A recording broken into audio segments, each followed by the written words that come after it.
Hey, bonsoir tout le monde. On est de retour, Bastien et moi-même, déjà pour... ben là, on a un petit problème. Est-ce qu'on le disait troisième saison, deuxième point cinq saison, bref, 2021, 16e épisode pour toute la gang. Ça n'aurait été pas possible, ça n'aurait pas été possible sans vous, évidemment. Fait qu'on tient à vous remercier d'être là. Et évidemment, au patron, mais surtout à l'aide de notre merveilleuse Marie-Ève que vous ne voyez jamais, mais qui est toujours là pour nous donner des conseils. Alors, chapeau à tout le monde. Comme vous avez vu, on est revenu à notre heure prime time juste avant les beaux malaises. Fait que ça, c'est parfait. On va continuer à être là dans les prochains mois avec des nouvelles chroniques, des nouvelles capsules. On a quelques surprises. On travaille sur quelque chose intéressante pour vous. Fait que soyez évidemment à l'écoute de nos prochains Facebook Live. Comme disait Pierre-Olivier, hein, nos capsules Facebook, on le fait vraiment par passion. Fait que c'est gratuit. Ça va rester gratuit. Vous voyez, hein, il y a des liens qui apparaissent en bas. Là. Vous ne cliquez pas là-dessus. C'est gratuit. Il suffit d'assister. Si jamais vous ratez une portion de l'entraînement, de la chronique sur l'entraînement, ou encore que vous êtes en train de cuisiner en même temps, il vous manque des bribes d'informations, les chroniques restent disponibles après leur première diffusion. Il suffit d'aller sur les pages là, Facebook des cliniques physio-interactives puis des cliniques Cortex. Ça va être disponible à cet endroit-là. Évidemment, ce qui fait le succès là, des 15 premiers épisodes, c'est votre participation. Fait que gênez-vous vraiment pas. Hein, si vous avez des commentaires, des questions, des suggestions, vous venez nous écrire en bas dans la section commentaires. On est là pour vous. Un peu comme notre ami là, Mofidjul Islam Oh. nous a là, quelques fois. Thème du jour, PO, super simple. Aujourd'hui, on va vous parler des erreurs fréquentes d'entraînement. Évidemment, il faut comprendre, confinement oblige, là, que les gens sont beaucoup à la maison, ce qui fait qu'il y a des sports qui ressortent. On en a choisi 3 pour le plaisir de la grande population du public cible, c'est-à-dire l'entraînement musculaire à la maison, la course à pied, puis le vélo. Évidemment, le vélo intérieur. Fait que sans plus tarder, PO, je te laisse commencer le premier bloc. Ouais, notre premier bloc musculation, puis comme un peu en préambule, c'est sûr qu'on va faire des vagues, on va parler du côté physio, puis le sujet musculaire, ben oui, il y a plein d'intervenants, kin, etc., entraîneurs qui nous écoutez probablement. Notre but, c'est pas de discréditer personne, mais c'est juste de nous donner notre point de vue physio qui, des fois, peut écorcher certains principes, mais bon, vous pourrez nous donner vos commentaires, ça va nous faire plaisir d'y répondre. Bastien y veille au grain. On voulait commencer avec le terme de la musculation parce que c'est vraiment le thème qui est hyper populaire ces temps-ci. Pourquoi? Parce que en clinique, on reçoit beaucoup de blessures liées aux entraînements et aux workouts des internets, comme on dit. Mais semblait que si vous avez une amie ou un ami physio, vous pourrez lui demander si sa clientèle a changé, puis il va dire oui, il y a du monde qui ont mal au cou parce qu'ils travaillent assis, mais parce que j'ai beaucoup de monde qui sont blessés à l'entraînement. On commence toujours la partie un peu plus lourde avec le sujet théorique. On va essayer de mettre ça simple, là, de vous le vulgariser comme d'habitude. Fait qu'évidemment, c'est pas le temps d'aller écrire à notre collègue Pierre Langevin, qui est prof à l'université, de dire « Ah, j'ai pas vu les concepts que PO et Bastien ont parlé dans des livres universitaires. » Le but, c'est de rendre ça simple là, avec vous. Je vous fais un petit peu ma parenthèse là, de qualité qu'on cherche en physio chez un patient qui bouge. On a besoin de 3 qualités. Donc, on a besoin de qualité articulaire, de qualité musculaire, puis de qualité du mouvement. Je vais vous les détailler rapidement, puis vous allez comprendre, ça va faire un peu là, le lien avec tous nos sujets ce soir. Fait que la qualité articulaire, vas-y, premier. Qualité articulaire, on parle des articulations. Dans le fond, c'est qu'on va être capable de bouger une articulation. Exemple, votre poignet comme ça. Il faut aller chercher toute l'amplitude disponible à l'articulation de façon passive. Donc, si moi, je fais une surpression comme ça, je devrais aller chercher toute cette mobilité-là. Donc, ça, c'est la première qualité. Évidemment, il ne faut pas avoir trop de mouvement, donc de l'hypermobilité. À l'inverse, ça, c'est pas bon. Ça, c'est les gens qui se mettent dans des petites boîtes là, au Cirque du Soleil qui sont hyper laxes. Donc, eux, ils ont trop de mobilité articulaire. Ça peut être une problématique. Donc, ça, c'est notre qualité articulaire. Deuxième qualité super importante, c'est la qualité musculaire. Donc, on parle ici du muscle. Il y a deux phénomènes qui sont importants. La première, c'est le muscle doit être capable de bien fonctionner, donc d'avoir une bonne force pour bien exécuter le mouvement. Donc, il faut que la contraction soit adéquate pour faire un mouvement, exemple, me lever d'une chaise. avant de pouvoir mettre des charges, il faut que je m'assure que mon muscle fonctionne bien pour pouvoir lever mon propre corps. Ça, c'est la première partie de la qualité musculaire à avoir pour pratiquer les sports. Puis la deuxième, il faut aussi que le muscle, quand il est au repos, il soit capable d'être relâché, d'être souple. Donc, ça prend une certaine souplesse, mais évidemment, on ne veut pas être hyper souple parce que là, on pourrait avoir certaines blessures. Donc, ça prend une bonne balance aussi au niveau musculaire. C'était notre deuxième qualité physiothérapeute de Pierre-Olivier. Et la troisième, c'est la plus importante, c'est la qualité du mouvement. Il y a encore deux volets à ça. On parle ici de la synchronisation du travail des muscles, ce qu'on appelle le timing, donc les contractions entre deux muscles différents, évidemment, avec l'intégration de votre cerveau pour bien gérer tout ça. Je donne toujours l'exemple du frappeur au baseball. Donc, pour le frappeur qui voit la balle arriver, donc le cerveau doit communiquer aux muscles qu'il y a une balle qui s'en vient. Et les muscles des deux bras, bras droit, bras gauche, doivent travailler en même temps pour swinguer comme il faut la balle. Donc, ça prend une bonne qualité de mouvement, une bonne co-contraction de tous les muscles. Et la dernière partie, qui est super importante, c'est d'être capable de répéter cette qualité de mouvement-là dans le temps. Donc, si je fais une première répétition d'un push-up, je dois être bien positionné. Et quand je fais ma 30e répétition, je devrais être aussi bien positionné. Ça, nous, en physio, on est vraiment fatigant là-dessus. Fait que si vous êtes avec nos collègues ou avec moi, vous savez qu'on répète souvent, faut que tu fasses bien la qualité du mouvement, c'est pas la quantité, c'est la qualité. Donc, qualité du mouvement, c'est notre dernière qualité qu'on recherche. Super bon topo, PO, vraiment pas lourd. Puis souvent, j'utilise l'analogie de la checklist.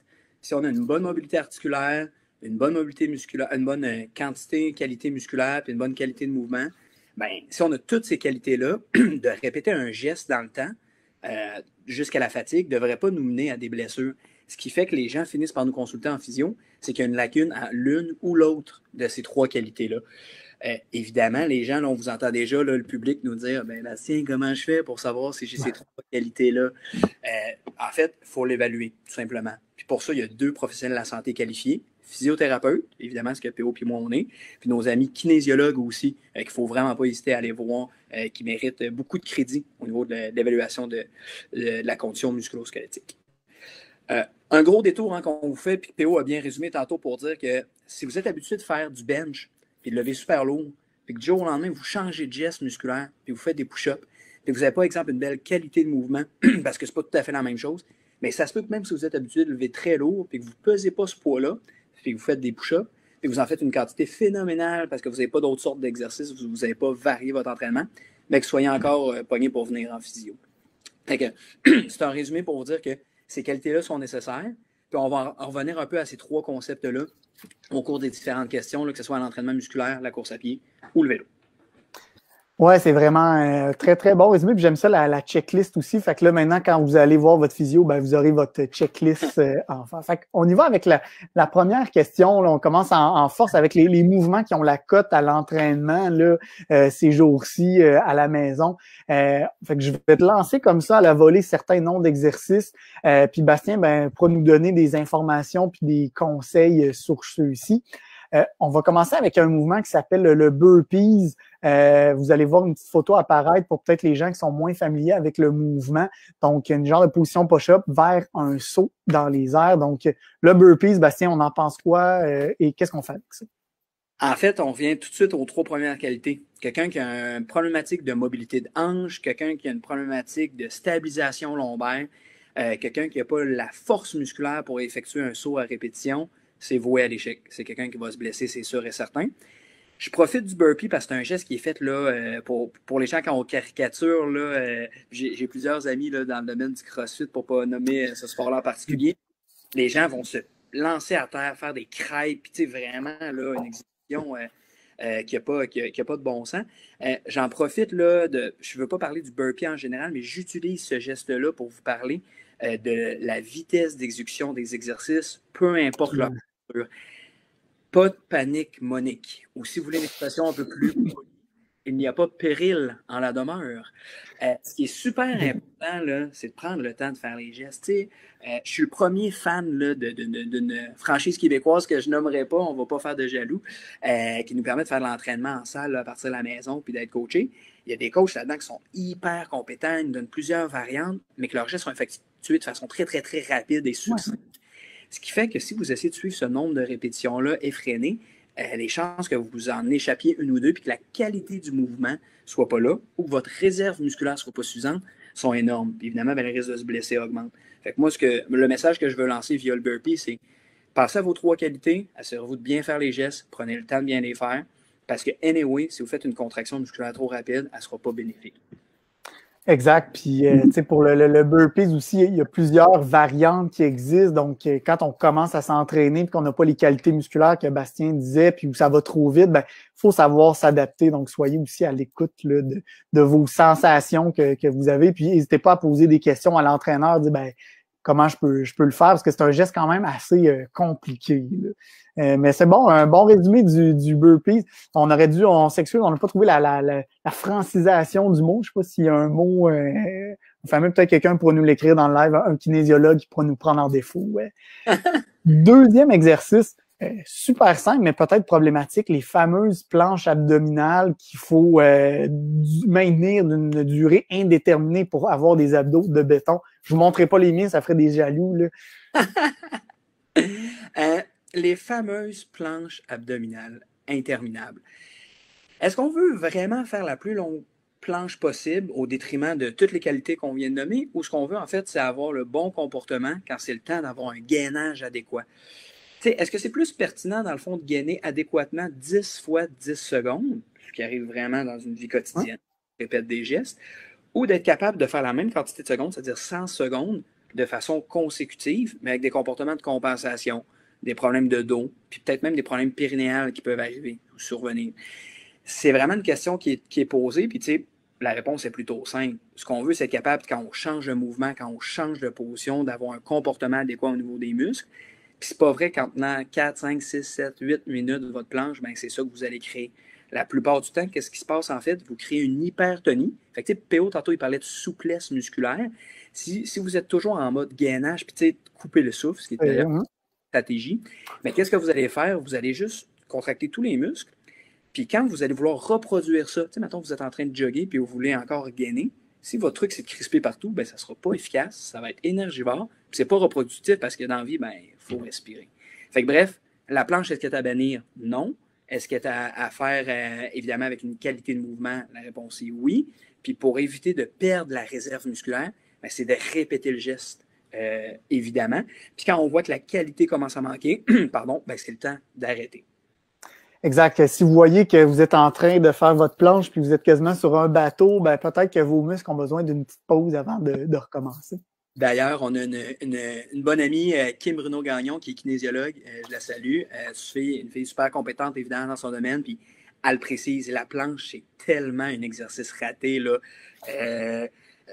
J'ai arrêté d'aller dans des gyms publics parce qu'on aurait pu juste prendre des cartes d'affaires puis les lancer comme ça. Là, c'est un puits sans fond. Il y a aussi Sophie d'Avignon, j'en profite pour name drop quelqu'un. Ben, saluer, ben oui, c'est parfait. On salue aussi, qui salue le fait qu'on dise aux gens de prendre le temps de faire les gestes, de prendre le temps de prendre le temps. Fait que, super d'accord avec toi, Sophie. Faut te donner du temps au temps pour pas faire une petite blague politique là, maintenant à la Gilles Duceppe. Fait que les planches abdominales, bon exercice, mais à exécuter avec précaution. On y va pour le troisième, le classique, le push-up. Tout le monde aime ça, faire des push-ups. Tout le monde veut devenir un as du push-up à une main. C'est quoi les conseils, c'est quoi les erreurs qui surviennent? Alors, on va jouer un jeu super simple. J'en demande à tout le monde du public qui regarde la caméra, qui regarde l'émission en ce moment, de dire, est-ce que vous êtes capable de stabiliser vos omoplates? Si vous n'êtes pas capable de stabiliser vos omoplates, levez la main. Hey, honte à moi. Hey, OK, fais aussi. Probablement, oui. La problématique qu'on a, c'est que, ben oui, même un physio, ça peut ne pas être capable de stabiliser ses omoplates. Puis c'est quoi la problématique? C'est que le push-up, là, aussi simple d'exécution est-il, je le mets en guillemets, ça nécessite beaucoup, beaucoup d'attributs physiques. Une bonne mobilité des épaules, une bonne force des pectoraux, entre autres, un bon gainage abdominal.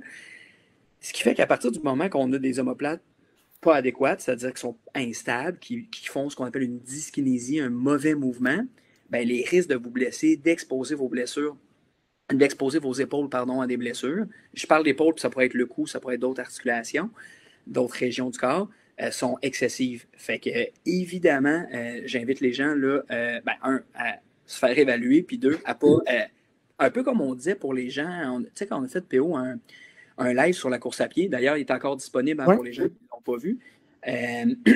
Les gens qui disent l'humain est fait pour courir, je peux me mettre à courir. Ça se peut qu'avec les années et les mauvaises habitudes, on ait perdu ces qualités-là. Puis que ça permet d'avoir un petit refresh physiothérapeutique avant de débuter la course. C'est la même chose que je vous invite à faire pour la musculation. Exact. Puis, tu sais, push-up, un mouvement super simple que les gens veulent faire à la maison, mais qui peut entraîner beaucoup de problèmes et dans la vie quotidienne aussi si vous vous blessez par du surmenage, du fait, comme Bastien disait, que les omoplates sont hyper importants dans ce mouvement-là de bonne stabilisation. Donc, on aime les push-ups, mais il faut bien les faire. Oui, excuse PO de t'interrompre, mais sache qu'au niveau du public, là, plusieurs mains levées. Fait qu'on n'est vraiment pas les seuls. C'est bon, ça, je suis content.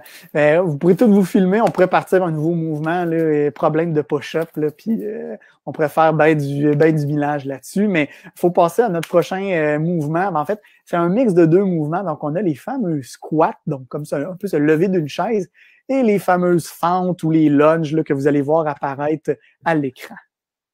Oups! Juste ici. Par là. Ah, ouais, moi aussi. Et là, je vais être obligé de faire un anglicisme, puis je sais que ma mère, ma chère maman Luce est à l'écoute, puis elle sera pas fière de son homme, mais ici, mon chum, il faut se le dire, c'est le Far West. Les fentes, les squats, là, c'est probablement ce qu'il y a de plus abominable à voir dans les cours en ligne. Je parle pas des gens qui le démontrent, je parle des gens qui l'exécutent dans leur sous-sol à la maison, à l'abri des regards. Aucun contrôle des hanches, des gens qui forcent que des cuisses qui sont déjà là, trop sollicitées, pas de contrôle de gainage du dos, encore une fois un nombre excessif de répétitions, une charge qui est parfois excessive elle-même, puis des gens qui, sans jamais contrôler le geste isolé, c'est-à-dire de squat, vont en plus faire des squats sautés ou encore des fentes sautées. Encore une fois, je ne le dirai jamais assez, assurez-vous de connaître les points techniques, de faire affaire avec un kinésiologue, un physiothérapeute compétent dans le domaine. C'est super important aussi, un point que je vais souligner ici, mais qui est vrai pour tout ce qu'on fait en clinique, il faut connaître son anatomie. Je vais vous donner un exemple rapide avec la hanche. Il y a des gens qui ont ce qu'on appelle une dysplasie, c'est-à-dire que là, les gens disent c'est pas aux chiens, ça. Les humains ont ça aussi. Fait qu'une dysplasie, c'est quoi? Hey, je vais-tu avec un premier stun, PO? Oh, ça, tu m'avais pas averti, là, mais je suis prêt, là. Oh, tu nous amènes. Notre productrice n'était pas prête à ça, on ne l'avait pas prévu du tout. En fait, une dysplasie, c'est quoi? C'est la boule de la hanche qui se trouve à être plus petite puis qui est moins recouverte par l'os du bassin, qui procure beaucoup de mobilité aux patients. C'est un super bel avantage d'être aussi mobile que ça. Par contre, si on n'a pas les muscles pour contrôler notre hanche, on n'est pas plus avancé. Puis, il y a d'autres structures qui vont écoper, le genou, le dos. À l'inverse, il y a des gens qui ont des hanches qui sont trop profondes. C'est-à-dire que le bassin vient recouvrir davantage l'os de la hanche. Puis qu'est-ce qui se passe à ce moment-là? On a beaucoup moins de mobilité. Fait que si on cherche à descendre notre squat aussi profond, il y avait l'expression au football, entre autres, « ass to the grass », d'aller fesses au sol. Si jamais on essaie de faire ça avec des hanches qui ne sont pas faites pour être de cette mobilité-là, automatiquement, encore une fois, il y a d'autres structures qui vont écoper. Nos disques au niveau du dos, nos muscles au pourtour de la hanche, les genoux, encore une fois. Évidemment, ce que je vous invite, c'est de venir vous faire évaluer. De cette façon-là, vous allez partir avec des conseils adéquats pour votre condition. Puis ça va te permettre de prendre une petite gorgée d'eau pendant que je donne un petit conseil, mais je pense que notre collègue Carole serait super contente de nous entendre dire ça. Mais la hanche, je pense que c'est une articulation qui est méconnue autant par plein de professionnels de la santé. Puis nous, on est chanceux d'avoir Carole qui nous coach là-dedans. Fait qu'on est devenu hyper sensible à la hanche, mais ça peut créer beaucoup de problèmes. Puis les gens, souvent, ne sont pas conscients qu'ils peuvent développer plein de problèmes parce qu'ils ont trop de mobilité ou pas assez de mobilité à la hanche. Et souvent, les squats, c'est des mouvements qui sont beaucoup utilisés, mais comme disait Bastien, souvent mal faits et à moyen long terme, ça cause d'énormes problèmes. Donc, assurez-vous que vos squats et vos fentes soient bien supervisés. en as parlé tantôt, Bastien, puis je suis content, je prends la balle au bon, notre fameuse expression qui revient pour notre 16e épisode. Je pense qu'on l'a dit 16 fois. Première fois en 2021. Tu sais, tantôt, tu parlais de squat sauté, de fente sautée. Si on parle du volume d'entraînement, tu sais, il y a beaucoup de gens qui vont justement avoir intégré ça, les sauts, dans leur routine à la maison. Est-ce qu'il y a des problèmes? C'est quoi les impacts de stress mécanique sur le corps? Est-ce que c'est important ou bof, pas vraiment? Le meilleur exemple que je peux donner, puis qui m'amène malheureusement beaucoup de patients en clinique, c'est les fameux cours préenregistrés. Que ce soit un cours de yoga, que ce soit un cours de bootcamp, que ce soit un cours de CrossFit, que ce soit un cours de musculation à la maison avec juste le poids du corps. La nature du cours importe peu. C'est juste que les gens se disent, j'ai payé 10$ pour mon cours, je vais certainement le faire au complet. Mais là, on passe parfois de gens qui sont sédentaires à, je m'en vais faire 1 heure de Zumba, 1 heure de bootcamp, 1 heure de beach body, booty core, d'acier, etc. Puis du jour au lendemain, ben, de demander ça à ces structures du corps, muscles, tendons, ligaments, articulations, ben, c'est excessif. Fait que les gens ne réalisent pas qu'ils se blessent parce qu'ils disent j'ai fait juste un cours.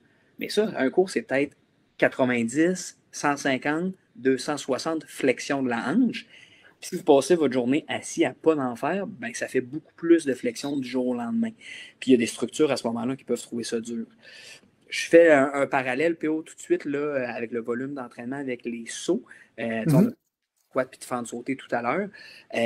Les gens ne le réalisent pas, mais de faire quelque chose qui est sauté, c'est de quoi qui est très stressant pour le corps. En termes de l'échelle de difficulté, si on se dit barboter dans l'eau, c'est ici, ben, il faudrait qu'on puisse sauter, on est rendu là. C'est vraiment au maximum, c'est à l'opposé du spectre.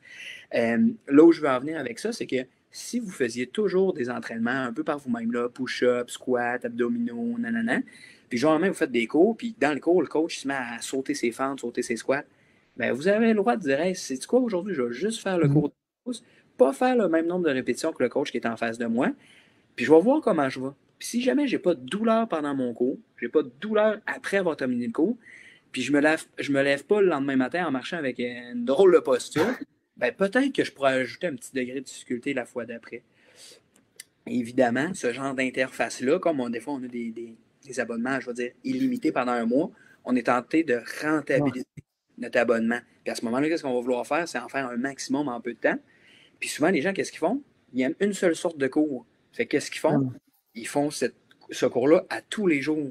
Puis là, ben, évidemment, ils créent des déficits, des déséquilibres.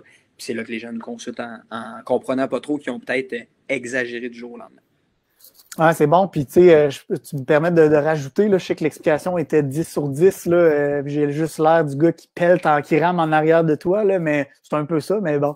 Tu sais, c'est super intéressant parce que Bastien disait aussi d'y aller progressivement. Donc, si le cours, c'est 20 squats sautés, ben, assurez-vous de faire peut-être juste 5 squats sautés et de finir avec 15 squats normaux de bonne qualité. Fait que ça vous fait une progression. Puis c'est vrai, Bastien l'a vraiment amené, puis ça, c'est comme le point clé d'y aller en progression. Fait que parfait. Hein, on voit, il y a une tonne de questions. PO, je vais commencer, je vais en moins en faire une au travers. Ben oui. Et il y en a vraiment beaucoup, puis je vous jure, je m'en occupe, je les lis. J'ai même certains patients qui sont gênés, là, ils se reconnaissent dans ce qu'on a nommé depuis le début. Je reviens à la première question. Là, on a Dominique Saint-Onge, un athlète de Desjely, je tiens à le nommer. Les vrais. Qui nous parle de l'application Strava. Pour les gens qui ne connaissent pas ça, Strava, c'est l'équivalent d'un Facebook, où est-ce que tous les gens se connectent, peuvent avoir des amis, tout ça, mais qui sont faits juste pour poster, de publier les exact, l'entraînement qu'on a fait, que ce soit de la course, du vélo, du ski, etc. Dominique, il mentionne qu'il y a 5 niveaux de difficulté au niveau de la fréquence cardiaque qui est nommée là-dessus. On peut voir dans quelle zone on s'est surtout entraîné, etc. Puis Dominique demande dans quelle zone je dois me tenir si je veux améliorer mon endurance. Je tiens à dire que je suis évidemment pas un physiologiste de l'exercice. En kinésiologie, encore une fois, ils sont plus formés que nous à ce sujet-là. Par contre, je suis en mesure de donner une réponse qui est simple et qui va répondre, je crois, à ton questionnement. On a besoin de développer 2 filières différentes, c'est-à-dire un niveau d'endurance fondamentale qu'on appelle, ce qui est dire là, les longues sorties énergivores par leur durée, mais pas par leur difficulté. Faible intensité. Bingo. Fait que ça, c'est du zone 1, du zone 2, où est-ce qu'on va tenir longtemps, mais que ça ne sera pas difficile. Un bon truc, savoir si vous êtes dans cette zone-là, êtes-vous en mesure de parler avec la personne avec qui vous courez, skiez, pédalez? Si la réponse est oui, il y a des bonnes chances que vous soyez dans une zone plus faible d'intensité. C'est ce qu'on recommande pour à peu près 80% de l'entraînement, là, du volume. Ça veut dire, dans une semaine où on dirait qu'il y aurait 10 entraînements, on en voudrait 8 où est-ce qu'on est à une intensité relativement faible. Puis, parce qu'on veut améliorer quand même ce seuil là, d'endurance fondamentale, là, ça veut dire la vitesse à laquelle vous faites une course ou du ski de fond, puis que vous êtes capable de parler à votre ami ou collègue, ben, on va vouloir 2 entraînements qu'on dit d'intervalle, où est-ce que là, on va aller fluctuer l'intensité, plus haut, plus bas, on appelle ça l'entraînement polarisé, pour nous permettre d'augmenter le seuil de base à une vitesse qui est un peu plus haute, à un dénivelé qui est un peu plus dur. Fait que, ultimement, pour répondre à tes questions, Dominique, tu as besoin d'une fréquence. Si tu veux améliorer ton endurance fondamentale, tu as besoin de faire 80% de ton entraînement dans une zone qui est relativement basse, facile pour toi, pour un 20% là, de ton volume hebdomadaire, peu importe la discipline cardiovasculaire, dans des zones où est-ce que là, tu fluctues. Pour avoir des détails, ben, encore une fois, moi, je t'invite à aller voir un professionnel certifié du sport que tu pratiques pour avoir un plan d'entraînement voué à tes objectifs.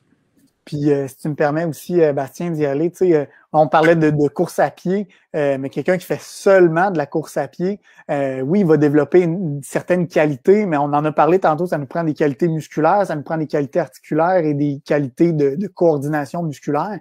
Donc, des fois, pour améliorer certaines performances à un niveau, ben, les athlètes doivent faire de la musculation précise dans les gyms. Fait que des fois, il y a d'autres choses aussi à intégrer dans l'entraînement. Donc, oui, comme Bastien disait, ça nous prend un fond qui est super important, mais si on veut aller des fois chercher un petit plus, ça nous prend vraiment des entraînements spécifiques. Puis là, ben, nos amis les kinésiologues, là, c'est là qu'ils sont, parce que nous, en physio, on est bien bon pour bouger, mais pour vous entraîner, sont vraiment meilleurs que nous.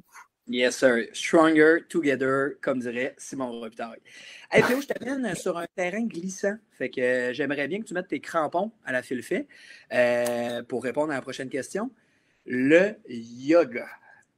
Ouais. Là, manque de souplesse, c'est difficile à gagner. Il y a des gens qui ont des tensions dans les nerfs. On parle de tension neurale dans ce temps-là. Les gens peuvent aussi en faire à la maison sans être supervisés par des coachs compétents. On fait quoi avec ça? Ouais, le fameux yoga, là, on ouvre une certaine boîte de Pandore parce que je sais que les gens sont très, les gens qui namasté beaucoup sont vraiment convaincus puis qu'il y a des bienfaits, puis effectivement, il y en a beaucoup. Le problème, c'est comme dans bien d'autres activités, c'est de faire juste ça et de pas s'écouter. Puis nous, en physio, ben, on voit beaucoup de problèmes qui découlent de ça et c'est malheureux, c'est souvent parce que les gens ne le savent pas. Là, vous allez voir un mouvement bien simple qui est le chien tête baissée. Vous voyez, donc la personne se retrouve complètement en forme de V. Et ce que ça fait, c'est que ça peut mettre plein de tension quand on va maintenir ces positions-là. Puis on va vous les résumer plus bas, donc vous allez bien comprendre. Mais gardez ce mouvement-là en tête là, pour les prochaines explications. C'est qu'en fait, on a une mauvaise conception du corps. On dit, il faut que je gagne la souplesse. Et quand on parle de souplesse, on parle de nos fameux muscles. Vous avez certainement déjà fait à l'école, en tout cas moi je l'ai fait maintes et maintes fois au cégep dans mon cours d'éducation physique numéro 1. On est assis par terre et puis là les jambes allongées, puis là il faut aller pousser sur une règle là, pour obtenir un certain score. Puis là quand tu n'as pas tel score, le prof est pas content puis il dit qu'il faut que tu ailles t'étirer, blablabla. Je résume ça, je sais que les profs d'éduc sont mieux qualifiés que ça, mais c'est pour rire un peu quand même. Puis on dit, va étirer tes ischio-jambiers. Mais c'est pas le seul problème. Et c'est là qu'il faut faire attention, c'est-à-dire que oui, je vais besoin d'une mobilité musculaire, comme on parlait tantôt. C'était une de nos 3 qualités. La deuxième qualité qui est importante, c'est la mobilité articulaire. Bastien parlait des hanches tantôt, vous montrait avec Oscar différents types de hanches. Si vous avez une hanche qui est très, très emboîtée, vous n'aurez pas beaucoup de mobilité à la hanche. Donc, si on vous demande de faire le fameux chien tête baissée, et quand vous allez avoir les hanches en haut, en V comme ça, c'est sûr qu'ici, au niveau de la hanche, ça fonctionnera pas. Vous ne pourrez pas aller dans cette position-là. Et même si vous forcez pour pousser, vous n'y arriverez pas parce que votre articulation ne vous y permet pas et vous allez vous blesser. Et c'est pas de la faute de votre muscle, c'est pas de votre faute non plus, mais il faut faire évaluer notre hanche. Donc, c'est souvent le premier problème, c'est que dans plusieurs articulations, on va avoir soit trop de mobilité, mais dans beaucoup de cas, pas assez de mobilité articulaire. Et c'est une qualité hyper importante dans le yoga d'avoir une bonne mobilité. Donc, respectez votre propre mobilité. Bastien en a parlé tantôt, la tension neurale. Ça, c'est le fameux nerf sciatique là, ou le nerf asiatique qu'on entend, dépendamment vous êtes dans quelle région du monde. Mais le fameux nerf sciatique, lui aussi, c'est un système obscur qu'on va souvent tester en physio. Système qui, lui aussi, est élastique. Pas autant qu'un muscle, mais il peut vous donner du fil à retordre s'il y a des problématiques. Et la seule vraiment façon de savoir est-ce que j'ai des problèmes de tension neurale ou pas, ben, c'est vraiment d'aller la faire évaluer. Souvent, vous allez voir, vous avez peut-être des douleurs un peu bizarres, profondes. Des fois, les gens vont dire, j'ai comme une brûlure dans le pied qui arrive, qui part. Souvent, ça peut nous laisser présager des douleurs neurales. Donc, hyper important. Et ça peut vous causer énormément de problèmes, pas juste dans votre pratique de sport, mais dans votre vie de tous les jours. Donc, le yoga, comme on disait, la position chien tête baissée vient mettre beaucoup de tension dans le système neural parce que là, en même temps, vous étirez vos deux nerfs sciatiques, celui de la jambe droite, celui de la jambe gauche. Et en plus de ça, on met beaucoup de tension sur le tronc, le rachis. Donc, ça aussi, ça rajoute encore de la tension neurale. Donc, hyper important de faire attention à ce mouvement-là, de ne pas aller au bout de votre souplesse. Deuxième petit point qui est important pour le yoga, c'est maintenir des positions prolongées qui peut être occasionnellement une problématique. Souvent, on entend parler, oui, mais de travailler en équilibre, un peu comme position, vous allez voir une photo apparaître, là, on a pris évidemment la pire, là, mais c'est pour, comme on disait, comprendre, on voit la personne a une super grosse flexion de hanche, presque en équilibre. Vous allez nous dire, oui, c'est super bon parce qu'on travaille les muscles stabilisateurs, donc c'est des petits muscles qui vont nous aider à l'équilibre. Mais comme on disait tantôt, souvent ces muscles-là, que ce soit même, comme Bastien disait, pour les squats ou les fentes, on n'a pas une réserve musculaire importante de ces petits muscles stabilisateurs-là. Ça veut dire qu'ils se fatiguent rapidement. Donc, si vous tenez une position sur une jambe et que vous vous mettez à shaker après 10 secondes, ben, c'est parce que vous avez épuisé ces muscles-là. Et là, ben, vous ne travaillez plus en qualité. Donc, si dans une position de yoga, vous tenez pendant 20 minutes sur une jambe, je sais que c'est pas le cas, mais si ça vous arrivait, ben après 10 secondes, si vous ne travaillez plus vos muscles stabilisateurs, votre entraînement ne sert pas vraiment à grand-chose qu'à part vous faire souffrir pour rien. Donc, hyper important de respecter quand vous sentez que sur une position, vous shakez puis vous allez perdre la position, ben prenez une pause. C'est juste ça qui est important. Parce que notre mobilité est importante, mais en yoga, souvent, on va loin dans cette mobilité-là. Puis un autre, pour revenir toujours sur le yoga, là, un autre point qui me fait beaucoup rire, c'est qu'on est un peu complaisant dans nos défauts, c'est-à-dire que c'est un classique ça de voir les filles souples, hyper laxes faire du yoga parce qu'ils sont bonnes et capables de prendre une position, lorsqu'on sait qu'ils n'ont pas besoin d'aller en chercher de façon supplémentaire de cette qualité musculaire-là, de cette souplesse-là, puis ils devraient plus aller dans un gym, s'entraîner musculairement, stabiliser ça, qualité de mouvement. Puis après ça, ben, on va prendre les gros gars de gym qui sont plus capables de déplier leurs épaules parce qu'ils font trop de bench, puis qui, eux, nécessiteraient d'aller faire ce genre d'exercice-là. Fait que de fois de temps en temps, là, amenez donc votre chum et votre blonde là, faire l'entraînement que vous appréciez. Ça va vous challenger d'autant plus, puis peut-être équilibrer 2-3 déficits que vous avez. PO, j'ai une question du public. Ben, en fait, j'en ai encore 12 de retard. On en a plein. Ouais, je pense qu'on l'avait sous-estimé parce qu'on a beaucoup de choses à dire, mais non, on y va avec nos questions. On trouvera une solution plus tard. Là. Exact. Dans le fond, on a Daphné Coulombe, qu'on salue. Salut Daphné, qui nous a posé une question super intéressante sur, je vais remonter, là, chercher le début parce qu'elle a fait dans 2 temps. Un entraînement efficace devrait durer environ combien de temps? Évidemment, là, je ne ferai pas mon philosophe parce que PO est meilleur que moi là-dedans. Puis dire, ben, efficace, on le détermine comment, Ouais. c'est quoi, le temps, ouais, on le quantifie comment. Je pense que ce qui est à retenir, c'est malheureusement très spécifique à l'humain que vous êtes. Je vais vous faire 2 parallèles. On a un patient de 400 livres qui n'a jamais bougé de sa vie, qui veut se reprendre en main. Mais ça se peut que lui, là, juste se garer un peu plus loin le matin au travail, un entraînement efficace. Puis vous prenez un ultra-athlète, ultra-marathonien, bien lui, ça se peut qu'en bas de 150 km de course à pied de façon hebdomadaire, ça soit une semaine plutôt normale. Fait qu'on peut malheureusement pas là, jauger ça ensemble à soir, Daphné. Par contre, je t'invite, là, il y a plusieurs kinésiologues qui nous écoutent. Il y en a même une couple qui ont déjà commencé à donner leur carte d'affaires. Moi, c'est parfait, c'est bon. On fait un peu de réseautage par le fait même. C'est vraiment eux qui vont avoir la réponse à partir de d'où tu pars, puis quels sont tes objectifs. Parce qu'encore une fois, si ton but, c'est juste de bouger, mais ça se peut que, là, que les recommandations canadiennes, 20-30 minutes d'activité physique modérée par jour soient suffisants. Puis si tu es une fille déjà super en forme et tu aimerais ça en faire un peu plus, ça se peut qu'on te challenge dans la difficulté des exercices puis l'intensité de l'entraînement cardiovasculaire. Puis, tu sais, je pense que ça peut vous aider. Je sors un peu de la question, Basse, mais tu sais, c'est que si vous faites toujours vos bons vieux 20 push-ups le matin, ben oui, c'est le fun, mais des fois, on peut se démotiver puis dire, bah, OK. Mais si vous voulez vous améliorer, ben il y a plein de façons de faire. Puis, comme on disait tantôt, de varier les types d'entraînement, c'est hyper important. Fait que si vous faites toujours juste de la muscu, ben peut-être que votre kinésiologue qui devient votre entraîneur, ben va vous dire, ouais, ben je t'amène dans un nouveau sport qui est complètement différent.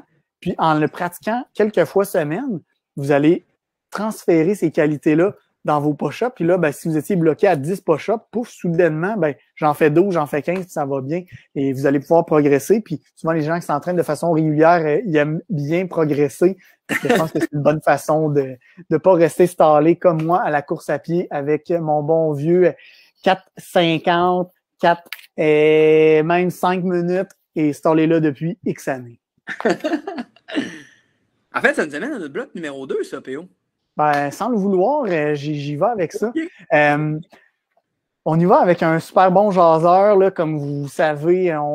Les deux, on aime ça, mais Bastien a toujours les bons mots. Il est toujours d'actualité. Fait que, en plus, ben, c'est un sujet qu'il connaît super bien. Vous l'avez probablement déjà croisé dans les rues de LA en train de courir. Et maintenant, vous pouvez l'ajouter sur Strava puisqu'il est là. On va parler de course à pied. On essaie de trouver des questions. Je sais qu'il y a beaucoup de podcasts, beaucoup de Facebook Live sur divers sujets, dont la course à pied. On essaie d'aller un petit peu différent pour vous tenir avec nous ce soir. On y va avec les surfaces. Dans le sens où l'été, on court sur la rue, sur le dur, c'est assez stable. Puis là, on arrive en hiver. Évidemment, là, cette année, tout le monde court. On est sur des surfaces enneigées, glissantes, instables. Est-ce qu'il y a des pièges à éviter? Puis, c'est quoi tes trucs et astuces? Solide question pour commencer le bloc numéro 2. Évidemment. D'ailleurs, je fais un petit aparté. Là. Il y a beaucoup de gens qui cherchent des kinésiologues en ce moment dans le chat là, du Facebook Live. Sachez qu'on en a à la clinique Cortex, des kinésiologues. Là. Je salue Catherine, qui vient d'avoir un petit bébé d'ailleurs. Yes, oui, félicitations. On salue évidemment Caroline, qui est avec nous actuellement aussi, une fille du Bas-du-Fleuve. Puis, et je tiens à dire que ces gens-là ont les compétences, connaissances, évidemment, là, pour vous aider dans l'accomplissement de vos objectifs. Et puis, tu me prends au bord, mais j'allais savoir si tu allais oublier le nouveau. Parce qu'on a un kinésiologue physiothérapeute. On a, ben là, ça, c'est notre carte cachée. Hein? On a un physiothérapeute et kinésiologue, Philippe Duchesne, tout droit sorti des bancs de l'Université Laval dans ses 2 baccalauréats-là, puis la maîtrise en physiothérapie. Fait qu'après quasi 10 ans d'université, je pense qu'on a un gars Top Gun là, pour nous aider à ce sujet-là. Exact. Si on revient à la question... les pièges. Yes. Je pense qu'il faut rester vraiment pragmatique là, avec les conditions hivernales. Je pense qu'il est bon de rappeler à tout le monde que le plus gros risque de blessure non traumatique, de surutilisation à la course à pied, c'est tout ce qui est notre impact vertical, l'espèce de loading qu'on fait dans cette direction-là, quand en fait, ce qu'on veut, c'est aller par en avant. Qu'on soit l'hiver, qu'on soit l'été, on va vouloir diminuer cet impact vertical-là, puis il y a des stratégies pour le faire. Ce qui arrive l'hiver, c'est qu'on devrait d'autant plus adapter ce comportement-là ou l'exagérer afin de prévenir les blessures sur une surface qui est plus glissante. Quelles sont ces techniques-là? La plus importante, c'est de raccourcir notre foulée, tout simplement raccourcir notre longueur de pas, ce qui va nous aider là, en faisant des plus petits pas à ne pas avoir besoin de sauter, puis pas avoir de phase de freinage parce qu'on va porter notre pied trop loin pour nous aider à repartir après. La deuxième chose qui va être super importante, c'est que c'est vraiment plus exigeant de courir l'hiver, surtout si on est sur une surface enneigée. Fait que là la montre, là, on pèse sur on, on veut l'enregistrer sur Strava, mais on pèse sur on la cache en dessous de notre manteau, on fait le parcours qu'on a prédéterminé, la durée qu'on voulait faire, puis on repèse sur stop, puis ça finit là. Fiez-vous pas à votre allure, ou les gens connaissent ça sous le nom de pace, fait que le nombre de minutes que prend 1 kilomètre, c'est pas le temps, là. Les gens qui tendent à garder la même vitesse, la même allure qu'à l'été, sur une surface enneigée, hein, je le répète, elles sont beaucoup plus à risque de se blesser parce que l'exigence est plus grande. Fait que sans jouer sur le volume, mais en jouant sur l'intensité, le risque de blessure vient d'augmenter. Finalement, on peut faire le même parallèle avec le volume d'entraînement, c'est-à-dire si vous êtes habitué de courir là, 40 km au cours de votre semaine, puis que c'est 5 sorties de 8 km, puis qu'au bout de la semaine, vous faites la même quantité, 5 sorties de 8 km, mais sur une surface enneigée. D'un point de vue musculaire, c'est vraiment plus exigeant. Ce qui fait que si vous n'avez pas les réserves pour le faire, encore une fois, le risque de se blesser vient d'augmenter. Ah, super bon, ça. Bonne explication. Puis je suis content que tu aies amené un peu les instruments électroniques. Il faudrait qu'on en parle. Il faudrait noter ça. Là. Marie qui nous écoute, là, je pense qu'il y a beaucoup de pas et de pace à faire là-dessus. Fait qu'il faudrait l'utiliser. Deuxième question. Là, je parle à l'ancien vendeur de chaussures de Rivière-du-Loup qui en a vendu une panoplie, donc il doit bien connaître ses chaussures. L'hiver, là, on fait quoi? Est-ce qu'il faut courir avec des crampons? Est-ce que ça peut devenir problématique? Est-ce qu'il y a des chaussures adaptées pour l'hiver ou c'est du bon marketing? Je suis super content que tu me poses cette question-là, PO. Puis j'ai introduit, c'est drôle, ma réponse avec une petite anecdote justement de 2008. On remonte un peu. Je suis pas vieux, mais on remonte pareil un peu. La boutique où est-ce que je travaillais était scindée en deux catégories, deux divisions. La catégorie d'en haut qui était les chaussures où est-ce que je travaillais, et la catégorie d'en bas qui était le vêtement de plein air. Mais quand arrivait l'hiver, là, on ne se demandait pas vraiment y a-t-il un bon moment pour aller dehors? Ben non, il y avait rien que des mauvais vêtements. Fait qu'on se dit, on suffit de s'habiller adéquatement, puis on va aller affronter l'hiver, il n'y en a pas de problème. C'est le même parallèle au niveau de la course à pied. C'est-à-dire qu'il n'y a pas de mauvais moment pour aller courir dehors, mais on peut être vraiment mal chaussé, par exemple. Puis, une analogie facile à faire, c'est celle des pneus, des pneus d'auto. C'est bon, le mécanicien. Exactement. Ce qui fait que, parce que, tu sais, évidemment, si on a des pneus ou une chaussure d'été usée, puis qu'on s'en va sur une chaussée glissante, enneigée, les chances qu'il arrive un accident sont vraiment plus hautes. Puis la dépense énergétique, les freins, tout ça qu'on va utiliser, l'accélérateur pour spinner là-dedans, va être pas mal plus énergivore que si on le faisait avec une chaussure qui a une belle traction, évidemment. Au niveau des chaussures, ce qui est à comprendre, c'est qu'on a quand même quelques modèles différents. Je pense qu'une des choses qui est à considérer à ce niveau-là, c'est l'imperméabilité, parce qu'évidemment, on a beaucoup de gadou ou de slush sur nos bordures de route. C'est plus une question de confort.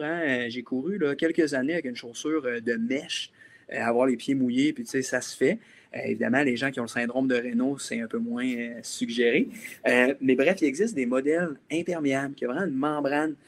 Évidemment, c'est un combat. Là. Les gens disent une membrane imperméable et respirante. Si elle est imperméable, ça veut dire qu'elle coupe l'eau. Elle ne peut pas respirer tant que ça. Là. Il y a une certaine limite qu'on peut atteindre. Savoir qu'est-ce qui vous tente le plus, d'avoir les pieds mouillés ou d'avoir un petit peu chaud. Fait que souvent, les gens qui ont froid vont y aller par une membrane imperméable. Les gens qui ont tout le temps chaud ne verront pas la nécessité puis vont rester les pieds un peu plus à l'air. Finalement, je pense que le point important relié à l'hiver, c'est les crampons. Beaucoup de questions sur les crampons. Vous avez 3 types de chaussures. Je vous mets ça grossier. On peut avoir une chaussure ordinaire, c'est une semelle là, normale avec des crampons d'été, une gomme un peu plus molle, tout ça. Encore une fois, moins d'adhérence. Fait que si vous courez l'hiver, mais sur le bitume, ça peut être adéquat. C'est ce que je fais d'ailleurs. Si par contre, vous allez soit en sentier, ou vous prenez un parcours qui est un peu plus enneigé, ou il vient de tomber de bord des neiges, on vous invite à avoir une chaussure avec des crampons à même la semelle, c'est-à-dire des crampons là, de caoutchouc intégrés dans la semelle, qui va juste vous offrir un meilleur confort, une meilleure traction, puis moins de chances de déraper de dernière seconde, qui va vous faire des secousses brusques musculaires, puis vous risquez de vous blesser. Finalement, il existe des petits crampons, des points de carbone, que ce soit à même la chaussure qu'on peut visser, là, faire ajouter. Ouais. Puis, ce qui est important avec ces crampons-là, c'est sûr que si vous êtes sur une surface de bitume, vous allez user ces crampons-là de façon plus rapide. Puis que si vous êtes sur des conditions de neige, ça perd un peu de leur utilité. Par contre, sur la glace, du verglas, en sentier, c'est de quoi d'évidemment intéressant. Dernier petit bémol sur la chaussure. J'en ôte une de mes pieds. Oh. Dans le fond, là, une chaussure, ça a une certaine hauteur. Ça a un certain dénivelé, une différence d'auteur entre la hauteur de votre talon puis l'avant de votre chaussure. La problématique qu'on a, c'est si vous êtes habitué de courir avec une certaine hauteur de chaussure, puis un certain dénivelé, puis que vous arrivez avec une chaussure d'hiver, puis qu'il n'y a pas du tout les mêmes caractéristiques, votre risque de blessure, là, il vient d'exploser. Ce qui fait que je vous invite là, à aller voir un peu comme on fait pour les kinésiologues et les physiothérapeutes de ce monde, allez voir les boutiques spécialisées. On est chanceux, on en a plein à Québec qui sont là pour vous. C'est le temps de les encourager là, dans ces temps un peu plus difficiles là, pour tous les commerçants, puis d'aller là, dépenser le 20 $ de plus que sur Amazon pour avoir un judicieux conseil puis s'assurer que vous avez la bonne chaussure. Et je vous jure que 20 $ de plus la paire d'espades, ça reste quand même moins cher que le 100 $ en physiothérapie que vous pouvez dépenser si vous êtes blessé. Exact. Mais on va vous recevoir avec le sourire et on va vous aider. On sera je vois que le temps file. Je vais te laisser mettre tes sujets parce que Bastien est aussi notre gérant des médias sociaux. Là, fait que je ne sais pas si on a peut-être une petite question avant de passer à notre prochain bloc. Mais je suis content que tu aies parlé des souliers puis des différents pneus 4 saisons, pneus d'hiver. Je pense que les gens vont pouvoir aller en boutique puis poser les bonnes questions, dire ben voici, moi je cours ça puis je veux ça. Fait que ça paraît niaiseux la chaussure, mais je pense que c'est quand même important. Oui, vraiment. Le dernier bloc, et non le moindre, hein, on revient sur. En fait, c'est un bloc, là, puis je sais que tous les gens qui utilisent l'application Zwift là, sont sur leur vélo en train de nous écouter en même temps. Là. Ouais. Un écran sur Zwift, un écran sur notre Facebook Live. Puis il y avait hâte. Je vois des gens qui marquent Yes! Vélo, enfin! Fait que soyez bien à l'écoute. Les prochaines questions sont pour vous. Puis pour de vrai, là, je fais pas un mea culpa, mais je dois avouer que quand PO m'a proposé là, ces questions puis tout ça, j'ai moi-même appris beaucoup. Fait qu'il y a beaucoup de choses là, que j'ai adaptées là, suite à notre chronique. Fait que je vais avec la première question. PO, si tu me permets, le fameux ajustement de vélo. Évidemment, on a un solide Facebook Live à ce sujet-là avec notre partenaire là, Guillaume Coutu. Oui, avec notre ami Guillaume de Montréal. On se salue. Il doit être couché. Oui, les jeunes enfants, c'est ça que ça fait. Fait que, évidemment, vous pouvez retourner voir sur notre page Facebook l'ancien live là, sur le vélo. Les questions qu'on aborde aujourd'hui sont différentes. Fait que si vous voyez qu'on ne répondait pas à vos questions, là, retournez sur notre page Facebook, dans nos archives, la section vidéo. Il y a un Facebook Live là, sur le vélo pour vous. Fait que je vais vous pouvez nous la poser quand même, sinon on répondra si on a du temps. Exactement. Fameux ajustement de vélo, il y a beaucoup trop de fausses informations qui circulent à ce sujet-là. J'aimerais ça là, que tu nous donnes juste là, le kit de base, là, les points clés d'un bon ajustement de vélo. Oui, puis je suis content que tu parles parce qu'un nouvel adepte de Zwift, Bastien, est sur la page Facebook très connue, Zwift Québec. Là, je vois beaucoup de choses passer, puis je suis pas le gars qui commente le plus sur Facebook, mais des fois, mon petit côté physio aurait le goût de noter quelques points clés. Je vous en donne quelques-uns ce soir. Le premier, c'est le plus important, puis tu sais, même moi, quand je l'ai écrit, je me suis dit, ouais, chez nous, sur mon rouleau et sur ma barre, je pense pas que j'ai déjà fait ça, fait que j'en ai profité pour le faire. C'est évidemment de calculer la hauteur de votre vélo avec les deux moyeux, donc avec les deux essieux du vélo. C'est-à-dire que quand vous avez une base d'entraînement, celle-ci va lever un petit peu la roue arrière de votre vélo. Donc, tout ce que ça vous prend comme outil, c'est vos yeux. Si vous avez besoin comme de lunettes, vous mettez vos lunettes, vous prenez votre galon et mesurez. Et on mesure la hauteur là, du moyeu arrière, donc du centre de la roue jusqu'au sol, et vous faites la même chose en avant. Ce qu'on se rend compte souvent, c'est que si vous avez acheté une base, elle vient avec un genre de petit support pour surélever votre roue d'en avant, mais ça, c'est fait en usine, puis c'est pas pour tout, c'est fait sur des chiffres standards, mais qui peuvent peut-être pas vous convenir, c'est pas personnalisé. Donc, ce qui arrive souvent, c'est que la roue d'en avant va être plus basse. Même si c'est quelques millimètres, vous direz, ça change pas grand-chose, mais ça fait une énorme différence en vélo. Donc, ce que ça fait, c'est que si votre roue d'en avant, elle est plus basse, vous allez être projeté vers l'avant de votre vélo. Ce que ça fait, c'est que ça met beaucoup de poids sur les épaules et sur le cou. Donc, mal de cou, maux de tête, maux d'épaule. Mais le plus important, c'est que ça va faire basculer votre bassin sur la selle. Et ça, pour les messieurs, ça peut comprimer un air qui est très important pour nous. Donc, faites attention à ça. Et pour messieurs et mesdames, évidemment, ça peut nous faire des points de pression dans l'entrejambe, ce qui n'est pas non plus super souhaitable. Même si vous avez votre bon cuissard, votre bon chamois, ces positions-là sont vraiment pas recommandées à vélo. Donc, assurez-vous que vous êtes à niveau. Mon deuxième point, c'est que on a beaucoup de positions aérodynamiques en vélo l'été. C'est super correct parce qu'on fait la route, on veut être coupé du vent, à moins que vous fassiez votre Zwift dehors chez vous, vous n'avez pas d'intempéries. Souvent, les gens vont rouler à l'intérieur, ils vont se mettre une télévision pour regarder un film ou tout ça. Le problème, c'est que si je suis en position très aérodynamique, je vais me mettre de côté, donc je suis positionné comme ça. Si je veux regarder ma télévision en haut, je vais casser le cou. Et ça va nous créer énormément de problèmes, donc de casser le cou comme ça. Maux de tête, maux de cou, Évidemment, si ça vous arrive, je connais une bonne clinique de physio, vous pouvez m'envoyer un courriel, je vais vous diriger vers les bonnes personnes. Mais avant que ça arrive, souvent les gens sont des bons mécanos de vélo. Donc, réajustez votre vélo en position confortable pour avoir le coup droit et pouvoir regarder vos émissions favorites, telles District 31. Pas pire pour les petits conseils de base, rien de trop compliqué, mais ça peut vous sauver bien des problèmes. Je dois avouer, PO, que j'ai fait ce qu'on appelle en anglais, encore une fois, je m'excuse, un spoiler. J'ai volé un punch. Je l'ai utilisé, ton conseil, avec une patiente aujourd'hui. Merci d'avance pour le truc. Je pense que ça a sauvé une consultation. Ben, c'est parfait, ça. Je suis un gars coquin, hein? J'ai accroché sur le mot fesse tantôt. Tu as parlé de douleur fessière, PO. Je voulais savoir, y a-tu juste le positionnement à vélo qui peut en créer de ces problèmes-là? Toujours comme d'habitude, une excellente question, mais la réponse, c'est non. Je voulais juste voir la face que tu allais faire si je disais non puis je rajoutais rien. Mais non, effectivement, en fait, la position statique est vraiment pour quelque chose. C'est un concept qui est quand même connu, puis qu'on parle beaucoup en physiothérapie. On n'aime pas les positions statiques en physio, que ce soit assis, debout, prolongé. Ben, ce concept-là s'applique vraiment sur le vélo aussi. Je ramène juste un petit quelque chose, en fait, c'est que scientifiquement, c'est prouvé. Ce qu'on sait, c'est que lorsque je vais prendre une position statique, donc exemple, le coude fléchi comme ça ici, les structures, donc à l'intérieur du coude ici, sont raccourcies, vont avoir tendance à garder cette position-là pour un certain temps. Donc, elles vont être raccourcies et les structures en arrière ici vont être étirées. C'est un phénomène qui est super connu, qui va s'installer tranquillement lorsque je suis en position statique. Le meilleur exemple, c'est quand vous allez au cinéma puis vous voulez vous relever. Oh, les hanches sont raides, le bas du dos est raide parce que vous avez été 2 heures assis sur votre divan.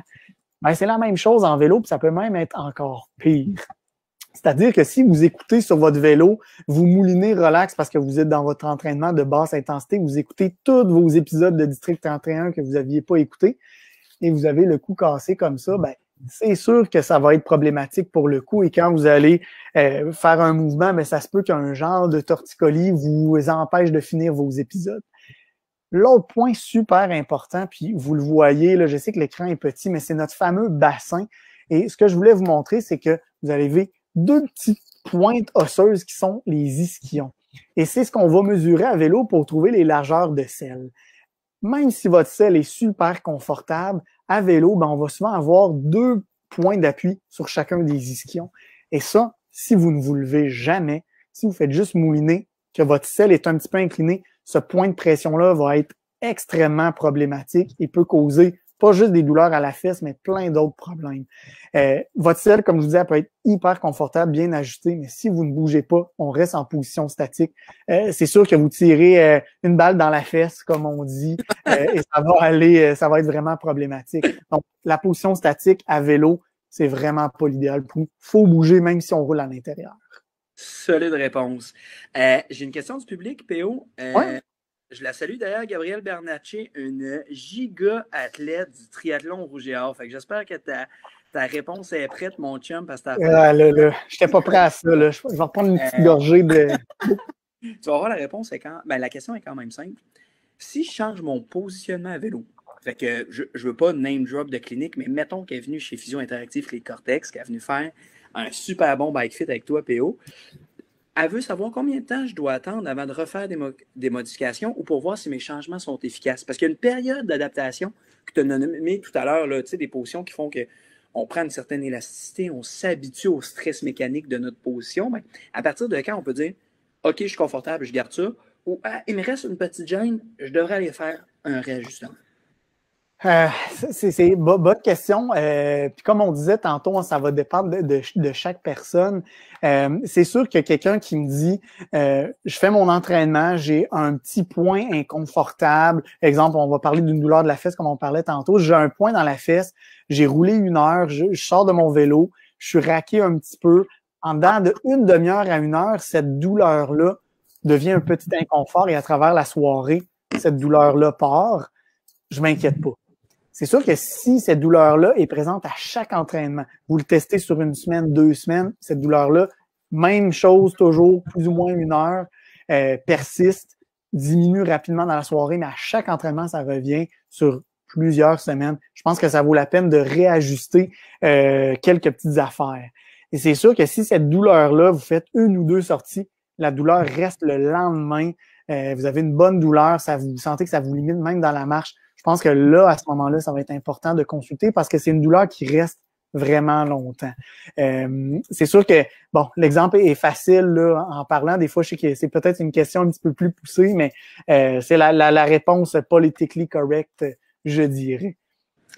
Super, bonne réponse. Puis pour faire du pouce sur le fait que la qualité de tes réponses est toujours adéquate, PO, on a Olivia Séboudron, qui est elle-même physio, qui dit que c'est de la musique à ses oreilles d'entendre tout ce que tu dis. Ah, ben là, ça, c'est bon. J'ai pas une aussi belle voix que Bastien, mais j'essaie de faire ça. Mais sérieusement, on voit beaucoup, on a beaucoup de problèmes avec les selles de vélo. Puis c'est compliqué parce qu'en magasin, on peut pas toujours les essayer. C'est pas facile. Comme trouver chaussures à son pied, trouver selle à ses fesses n'est pas simple. Mais on est là pour ça. Puis ben, si vous avez des problèmes, écrivez-nous. On va vous organiser tout ça. Sachez aussi, hein, on a une question de Martine Lévesque. Encore une fois, une fidèle auditrice de Digely, j'oserais rajouter une fois de plus, qui avait des questions pour nous. Là, elle aurait aimé ça avoir des conseils sur le ski de fond. C'est une excellente suggestion. Ça ne fera pas partie de notre chronique d'aujourd'hui. Sachez par contre que des chroniques sur le pentathlon des neiges, où est-ce qu'on est partenaire, s'en viennent. Fait que ça soit patin, ski de fond, vélo, course à pied, course à raquette, tout ça, ça s'en vient. On va être là. Les scripts sont prêts à vous donner de l'info. On garde l'idée quand même pour un Facebook Live. On est en plein dans la saison. Ça pourrait être intéressant d'en reparler. J'ai une dernière question pour toi, là, PO, au niveau du vélo. On l'a tous déjà fait, moi le premier, puis on a tous déjà payé pour cette erreur-là. Suivre ses amis dans une sortie et ou dans un plan d'entraînement qu'on n'a jamais fait et qu'on n'était pas prêt pour. Qu'est-ce que tu as à dire? Qu'est-ce qu'on fait? Qu'est-ce qui est à éviter? Où c'est qu'on s'en va avec ça? Ouais, je suis vraiment content qu'on parle de ça. Puis c'est une question, je sais que c'est un petit peu touché, mais dans la communauté cycliste virtuelle, on dirait que c'est un concept qui est vraiment un peu compliqué. C'est que les gens disent « Ah, je fais du vélo, je peux faire n'importe quoi », alors qu'on dirait jamais ça à la course à pied. On n'ira jamais faire je ferai jamais un marathon parce que oubliez ça, mes jambes restent au départ. Mais en vélo, ben, c'est un concept encore un petit peu abstrait. Pour les gens qui sont crinqués, vous connaissez peut-être le fameux Mont Ventoux en France. Sinon, après notre Facebook Live, allez googler, vous allez voir, c'est un endroit superbe pour les cyclistes. Il faut se préparer pour y aller. Les gens souvent vont y aller l'été, donc vont avoir une grosse préparation durant le printemps, planifiée au quart de tour pour pouvoir réussir à grimper le Mont Ventoux et surtout avoir du plaisir pendant qu'on le fait. Par contre, j'entends toujours ça, je le vois même passer sur Internet souvent dans la gang d'amis virtuels cyclistes, c'est un petit mercredi soir, je m'en vais monter le Mont Ventoux qui même me suit. Et là, le problème, c'est que c'est un gros entraînement à l'intérieur qui est quand même très difficile. Vous avez pas bien bu parce que vous travaillez toute votre journée. Ça a été une grosse journée stressante. Vous avez pas bien mangé. Puis là, vous dites, ben c'est parfait, j'avais une couple de jours devant une petite couple d'heures. Tout le monde est couché, je m'en vais faire le Mont Ventoux. Pas entraîné, pas préparé. Et là, vous allez avoir les jambes détruites pendant 3 jours et vous allez dire, c'est correct, c'est bien beau. C'est correct, je me donne 2-3 jours de pause puis je repartirai, mais vous avez peut-être créé beaucoup de dommages et vous avez pris une mauvaise récupération, ce qui fait qu'à la longue, ben, vous allez vous épuiser. Puis, malheureusement, en cycliste, je vois beaucoup un peu de cyclistes qui s'improvisent planificateurs d'entraînement, qui respectent pas de principes de base. Puis je trouve ça vraiment incroyable. Puis on ne sait pas pourquoi dans la communauté cycliste, je pense qu'il y en a beaucoup. Alors, super important, faites affaire avec des professionnels. C'est mon petit point gérant d'estrade de physiothérapie là, pour ceux qui sont habitués d'avoir fait des plans d'entraînement, puis Bastien pourra vous en témoigner. Souvent, quand on va faire une grosse sortie, soit de bonnes intensités ou une sortie d'endurance plus longue, c'est souvent la journée de fin de semaine ou la journée de congé qu'on a de travail parce que on a le temps de bien s'hydrater la veille, on a une journée devant nous, on n'est pas stressé. Donc, des grosses journées d'entraînement souvent sont réservées pour des journées de congé, entre guillemets, de travail. Pas un mercredi soir où on arrive à la va-vite. C'est pas une bonne idée. Tu respectes pas ton énergie du jour, puis on s'adapte pas bien à un défi super important. C'est plus compliqué. Fait que de suivre vos amis, d'avoir des nouveaux plans, puis d'embarquer comme ça dans un nouveau plan en cycliste, Je pense que c'est une erreur qui est souvent commise par nos amis cyclistes. Je pense qu'il faut vraiment revenir à la base et avoir des bons plans d'entraînement faits par un professionnel. Super bon, PO. Mais la vraie question, là, à la fin de ton bloc de vélo, là, je dis à la fin du bloc de vélo, c'est vrai pour la course à pied, c'est vrai pour le bloc de musculation, là. C'est qui peut vraiment nous aider dans tous ces types d'entraînement-là? C'est assez complexe. Ça prend beaucoup de choses. C'est sûr que si vous avez votre fameux bike à 10 000, vous avez votre base à 2 000, vous avez votre abonnement à Zwift, ben, je pense que la première chose à faire si vous voulez vraiment vous entraîner sérieusement, c'est d'essayer de vous trouver un entraîneur certifié dans peu importe, on parle de vélo, mais qui est à vélo, si vous faites de la course à pied, qui est à la course à pied, puis qui va pouvoir vous faire un plan structuré puis vous amener une progression. Je pense que c'est l'erreur qu'on fait tous, c'est qu'on on s'improvise ou on connaît quelqu'un qui s'improvise entraîneur alors qu'il y en a plein d'entraîneurs certifiés. Puis surtout, si vous vous blessez, ils vont tout de suite vous diriger vers nous, les physios, vous référer vers un physio qui connaît le sport pour lequel vous êtes blessé. Donc, je pense que c'est vraiment la chose la plus importante, c'est trouvez-vous quelqu'un qui connaît ce sport-là. Super bien dit. D'ailleurs, ça nous amène là. J'ai une question en fait de Nathalie Desjardins qu'on salue, qui parle là, de poignets et mains engourdies en vélo. C'est un mauvais positionnement. On y a répondu dans notre Facebook Live là, sur le vélo. Fait qu'on vous invite évidemment à retourner voir ça. Plusieurs autres informations là, à ce sujet-là. Si tu me permets, je vais dire il y a une bonne réponse qui pourrait être oui, très probablement. On a parlé tantôt de niveau sur votre base, ça peut être votre niveau tout simplement sur le vélo. Alors la réponse, c'est il y a certainement quelque chose à faire.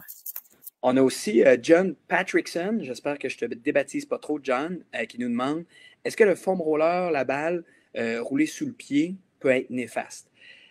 Évidemment, c'est une réponse qui se veut un peu trop large, une question trop large pour un problème qui peut être spécifique. Quelqu'un qui a une fracture de stress en dessous du pied, je ne lui demanderais pas de rouler son pied.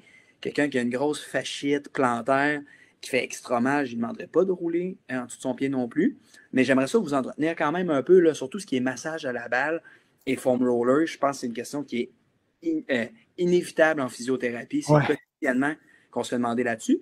Puis j'ai vu une revue de littérature qui date pas plus loin que de 2020. On s'y est à jour chez Cortex. Ça, c'est bon. Yes, puis on regardait c'était quoi les meilleurs outils, effets, traitements pour la récupération après un gros entraînement. Puis à ce jour, la chose qui fonctionne encore le mieux, c'est le massage d'une région, exemple, large. Je vous donne un exemple, vous êtes raqué, fatigué, courbaturé des cuisses, de venir vous poncer à l'aide d'un foam roller, vous faire masser par votre conjointe ou évidemment un ou une masseur thérapeute qui a étudié dans le domaine, ça reste la chose la plus efficace. Plus que des vêtements de compression, plus que faire un genre de repos actif, petit spin, etc., etc. Puis ils ont vérifié quand même plusieurs données, là, que ce soit des bilans sanguins, des choses comme ça, la perception aussi de la difficulté de l'effort qui suivait. Fait que quelqu'un qui a 2 efforts là, relativement près, ces 2 intervalles de la semaine par exemple, de se rouler, de se masser un peu, c'est de quoi qui peut être adéquat. Si vous nous demandez comment, pourquoi, combien de temps, encore une fois, réponse facile, on va vous dire de venir nous voir, puis en fonction des qualités musculaires que vous allez nous présenter, on aura une réponse là, à votre question. Puis, si tu me permets d'ajouter, Bastien, je sais que Marie-Ève doit capoter parce qu'elle voit le temps, là, mais je pense qu'on est dedans, c'est bon, c'est un bon retour en 2021. Je suis pas le plus gros fan du foam roller pour diverses raisons. Ça ne veut pas dire que je l'utilise jamais, mais ce qu'il faut aussi tenir compte, c'est que souvent les gens vont l'utiliser très fort, disant il faut que ça fasse mal. Et on oublie que des fois, c'est que vous allez sensibiliser la peau. Et finalement, on a juste un effet sur la peau parce que on l'a tellement fait fort dans les journées précédentes que là, la 3e journée que je fais du foam roller, je suis même pas capable de m'asseoir dessus tellement j'ai sensibilisé la peau.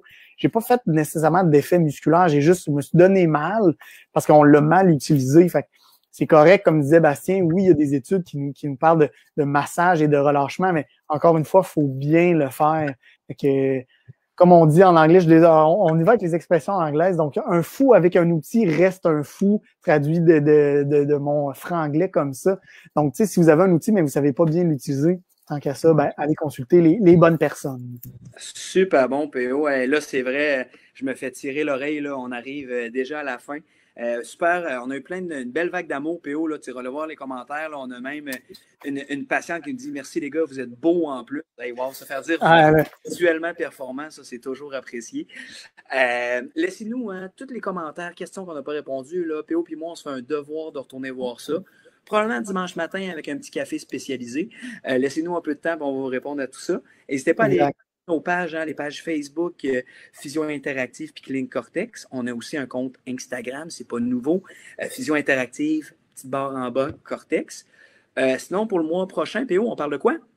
Oui, ben ça va être super intéressant. Je pense que vous nous avez, parce que tous les fois qu'on a parlé un peu de commotion cérébrale, il y a eu de l'engouement. Donc, on va parler avec Caroline Dubé, qui est notre kinésiologue et qui est experte là, dans le retour à l'activité physique post-commotionnelle. Donc, si vous avez vos questions sur les commotions et l'activité physique, ben on en parlera. Puis peut-être qu'on débordera aussi d'activité physique en général. Qui sait, on a eu beaucoup de questions ce soir, fait que on va peut-être pouvoir puiser dans vos réponses pour que Caroline y réponde à notre place. Oui, on a quelques questions là, à vous donner comme exemple. Là. Pouvons-nous bouger rapidement après une commotion? Est-ce que l'entraînement cardiovasculaire est un remède au traumatisme crânio-cérébral léger? Comment le système vasculaire, notre cardio finalement, est-il affecté par la commotion? Tout ça et bien plus encore dans un mois, même heure, avec vos 2 berlingots préférés. Fait que salut tout le monde, bonne soirée, merci d'avoir été avec nous. Ciao! Ciao!